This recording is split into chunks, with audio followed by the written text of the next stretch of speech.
welcome to yet another Carp Shed. Unfortunately, you're stuck with me again due to some really crazy technical issues over the last week. I said obviously didn't have one for you last week due to the fact we were actually fishing, but we have got a really great in-sessional video sort of coming up soon with myself, Ethan and John the fireman. So that's something to look forward to. But I said we're heavily working on that, so I do apologise for missing last week.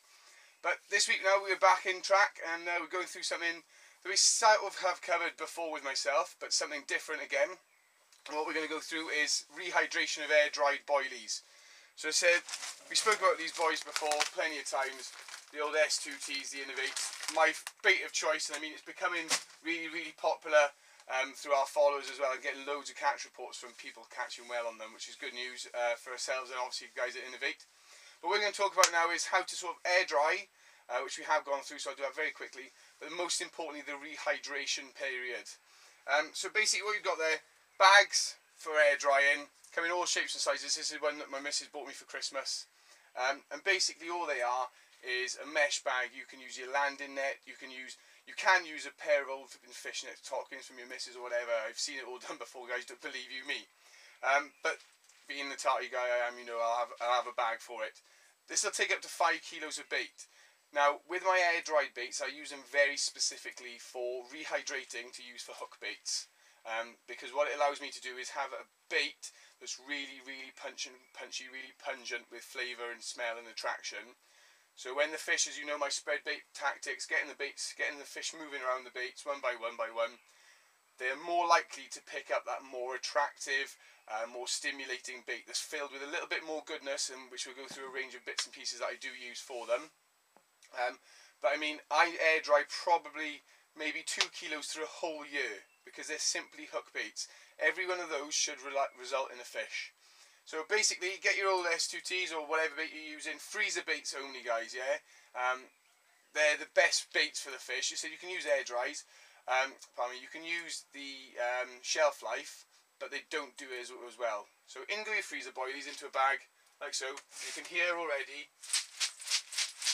these are like marbles. All I do is I got a hook in the middle of the carp shed, hook it up, and you've got to keep these moving around. So every sort of 2-3 times a day, just give them a jostle around. And what happens then is obviously the moisture in the boilie evaporates out slowly but surely. So your boilie becomes harder, but obviously because that moisture's gone, you've now created a dry sponge effect. So now you can actually use fluids to put back into the boilie, you know, so you can actually see it physically drawing through the boilie in some occasions. So what I'm going to do now is go through very quickly a range of things that I use as sort of things to punch the baits up a bit. Now, one of the most popular ones that I've used for a very long time, and a lot of people I know have used, basically is lake water. I'm going to say, got it in the bottom of a bucket there. I don't know if you can see that. But you can say it's all murky, it's dirty, it is lake water. What I do is when I leave a session, just take a scoopful of that, and I will use some of them for my boilies. Basically what that allows you to do is say you can wash out a normal freezer boilie, so the absorption of the water into that will sort of wash out the baits, so the fish become like spooked off, or it's not a bright vivid colour. But what I do it for is I say I get the old air dries, chuck a handful into this water and leave it sort of 2-3 weeks. As I said, the air drying process can take sort of a fortnight, 3-4 weeks even, depending on the moisture levels in where you're drying them. So just keep them jostling around, and then the rehydration period can take as long as that as well. So what I do, chuck them in the water, and that then absorbs some of that smell of the water. So yet again, when fish are knocking around, they're not going, oh, that's a highly flavoured one, won't touch it, that's a highly flavoured one. You know, the original flavour's gone, but what you've put in there is the lake flavour. So they think, oh, that one smells of lake. That's been here a long time. As I said, because that air drying period takes so long, and then the fluid sort of absorption period takes so long, the fish sort of, whether they do or whether they don't, we won't actually ever know. That's what we've got to find out. They kind of trick themselves into thinking it's safe because it must have been there for a long time because it tastes and smells of lake. So that's one of the first ones. Another one, I say that you've seen these bottles before, ladies and gents, you know what they're about. These are my oils, really strong pungent fish oil and standard everyday olive oil. They will get absorbed slowly but surely. What you do, in a bucket, tip them in, and you get what's called glass, what I call glassy. Just enough, so when you shake them around in the bucket, they sound like 1,000 marbles dinging around. but what you actually get is a sort of coating, and it looks shiny and sheen. You don't want them so they're dripping in it, because it just won't take on all that liquid. You want to just get a nice glassy, like, looks like a marble, a nice maroon marble from the old SUT. Put them in there. Do it 5, 6, 7 times before you go fishing a session. Speaking to a very famous angler, said he does the morning, noon and night treatment. So if he's going fishing first thing in the morning, what he'll do on the previous day, he'll do a morning dip, an afternoon dip and an evening dip, and then fish with them.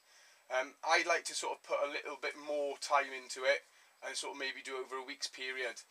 So get them glassy, leave them for a day, you come back, they'll look dull again because they've drunk it in. Get them glassy, drink, you know, and it works like that. And you can actually, when you crack a boilie that's been air dried and then rehydrated, you can actually see like a gobstopper effect. So you've actually got the colour running inwards from there to the core, which is generally very hard to penetrate. You know, it's deep into that boilie, especially using a 20mm boilie. It's a lot of surface area to get through.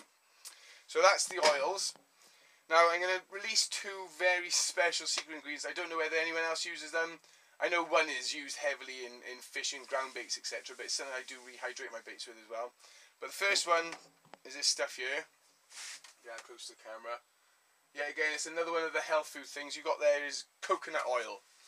It's a health food thing because my missus had it knocking around the kitchen because she's a fitness freak, and I thought, why not give it a try?